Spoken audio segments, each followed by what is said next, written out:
जन्म स्थान भगत धन्ना जी। यह एक बहुत ही सुंदर और ऐतिहासिक स्थान है। यहाँ पर भगत धन्ना जी का जन्म हुआ। यह स्थान राजस्थान के ज़िला टांग और उसके एक गांव धुआन कला में ये स्थित है, जहाँ पर भगत जी का जन्म हुआ। वहीं वह बड़े हुए, वहाँ ही उन्होंने खेती की, वहीं पर ही उन्होंने भक्ति की और बहुत सारी यादों को समेटे बैठा है ये स्थान। उनके जीवन के बारे में ज़्यादा जानकारी नहीं है, मगर उनके जीवन में एक साखी जरूर जोड़ दी गई है कि उन्होंने पत्थर में से परमात्मा को पाया। यह बातें केवल वही लोग करते हैं जिन्होंने भगत साहब जी की लिखी हुई वाणी को नहीं पढ़ा, केवल सुनी सुनाई बातें ही करते हैं। अगर किसी ने दिल लगाकर इस संत महापुरुष भगत धन्ना जी की वाणी को पढ़ा होता तो पता चलता कि वह कितने बड़े ज्ञानी थे। उनके रोम रोम में परमात्मा बसे थे।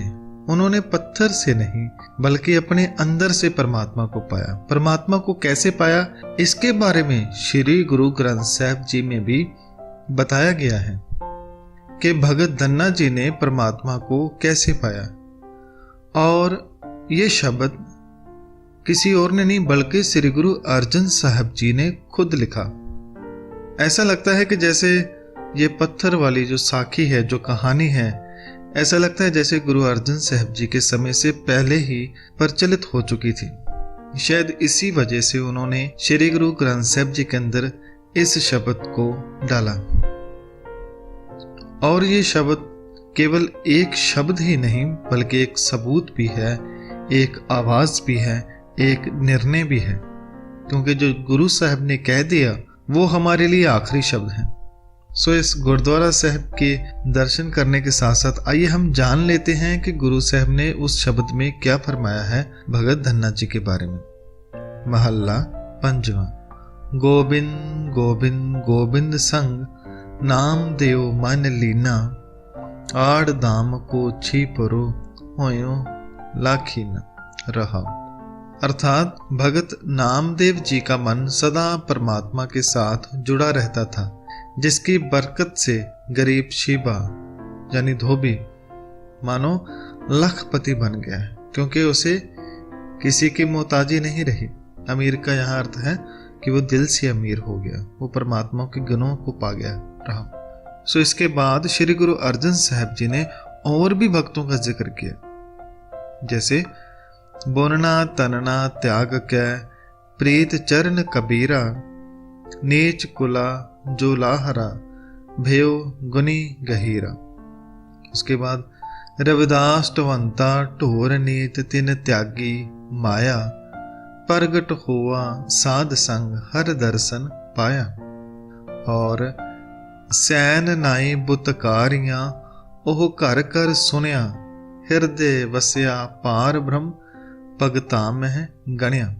ऊपर की जो सभी पंक्तियों में गुरु साहब ने बताया कि कैसे भगत नामदेव, श्री कबीर और श्री रविदास जी ने छोटी जात के होते हुए भी उस वक्त के हालातों से लड़कर उस मालिक की बंदगी की और परमात्मा को पाया।